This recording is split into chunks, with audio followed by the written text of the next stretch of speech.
दोस्तों, ऑस्कर के बाद यदि कोई अंतर्राष्ट्रीय प्रतिष्ठित पुरस्कार विवादों में रहा है तो वह नोबेल शांति पुरस्कार है। 100 वर्षों के इसके इतिहास को देखें तो इसके विजेता और इसकी चयन प्रक्रिया हमेशा सवालों के घेरे में रही है। अब नोबेल शांति पुरस्कार के लिए नया नाम अमेरिकी राष्ट्रपति डोनाल्ड ट्रंप का चल रहा है। ट्रंप को नोबेल शांति पुरस्कार मिले, इसकी सबसे पहले आधिकारिक पहल पाकिस्तान की तरफ से की गई।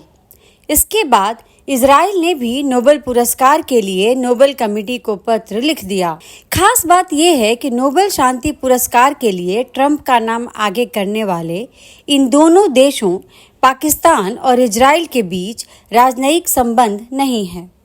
फिलिस्तीन को लेकर दोनों के बीच 36 का आंकड़ा रहता है। फिर भी दोनों देश ट्रंप को शांति का नोबेल दिलाना चाहते हैं, लेकिन ट्रंप को नोबेल का शांति पुरस्कार देने को लेकर दुनिया भर में लोगों की राय बंटी हुई है। सोशल मीडिया पर बहुत सारे लोग ट्रंप को नोबेल शांति पुरस्कार देने के औचित्य पर सवाल उठा रहे हैं। ट्रंप और इस पुरस्कार को लेकर तमाम सारे मीम्स बनाए गए हैं। पूछा जा रहा है कि विश्व शांति के लिए आखिर ट्रंप का योगदान क्या है, बीते 6 महीनों में उन्होंने किया क्या है। बात ये नहीं है कि इस बार का नोबेल शांति पुरस्कार किसे मिलने जा रहा है। इससे बड़ी बात है कि इस पुरस्कार के लिए विजेता को चुनने का आधार और प्रक्रिया क्या है। पुरस्कार के लिए उपलब्धियां और मानक कौन से हैं, यह सब कुछ धुंधला और अस्पष्ट है। दावा किया जाता है कि नोबेल शांति पुरस्कार विजेता की चयन प्रक्रिया अस्पष्ट, अपारदर्शी और संदिग्ध है। इस पुरस्कार के लिए किसी का चयन क्यों हुआ, उसका आधार क्या है, इस पर कोई सवाल नहीं कर सकता। इसे कोई भी जान नहीं सकता। यानी चयन समिति की किसी के प्रति कोई जवाबदेही नहीं बनती। कई बार नोबेल चयन समिति पर ये आरोप लगे हैं कि वह पुरस्कार देने में लैंगिक और नस्लीय भेदभाव करती आई है और कई बार यह पुरस्कार राजनीति से प्रेरित होता है। सबसे बड़ी विडंबना तो इस पुरस्कार के संस्थापक के नाम पर ही है।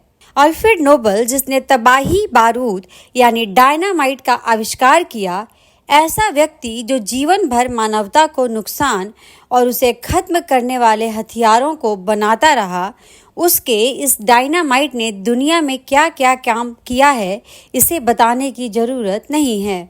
फिर भी रुखसत होते होते उसने अपने नाम पर नोबेल शांति पुरस्कार देने की व्यवस्था कर दी। ऐसा करने के पीछे भी उसकी एक सोची समझी चाल थी। वह चाहता था कि मरने के बाद लोग उसे हथियारों और बारूद के लिए नहीं बल्कि शांति पुरस्कार के लिए याद रखें। दरअसल नोबेल का शांति पुरस्कार किसे मिलना चाहिए, इसका निर्णय या फैसला नॉर्वे की नोबेल कमेटी करती है। इसमें 5 लोग होते हैं और इनका चयन नॉर्वे की संसद करती है। इस समिति में ज़्यादातर लोग राजनीति से रिटायर हो चुके और वे भी विशेष रूप से नॉर्वे के लोग रहते हैं। समिति में एक खास देश, खास तरह के लोगों के रहने पर सवाल उठते हैं। शांति का पहला नोबेल पुरस्कार 1901 में जीन हेनरी डुनेंट और फ्रेडरिक पेसी को मिला और 1960 तक यह पुरस्कार यूरोप और उत्तर अमेरिका के लोगों को मिलता रहा। किसी अश्वेत या गैर गोरे को यह पुरस्कार देने में चयन समिति को करीब 50 साल लग गए और एशिया से तो 72 साल बाद यानी 1973 में पहली बार यह पुरस्कार एशियाई व्यक्ति वियतनाम के ले डुक थो को मिला, लेकिन ले डुक ने यह पुरस्कार लेने से मना कर दिया। अब तक जिन 111 लोगों को यह पुरस्कार मिला है, उनमें से 17 केवल एशिया और 13 अफ्रीका से हैं। नोबेल शांति पुरस्कार के इतिहास की सबसे बड़ी विडंबना ये है कि इसने महात्मा गांधी को यह पुरस्कार देने के लायक नहीं समझा।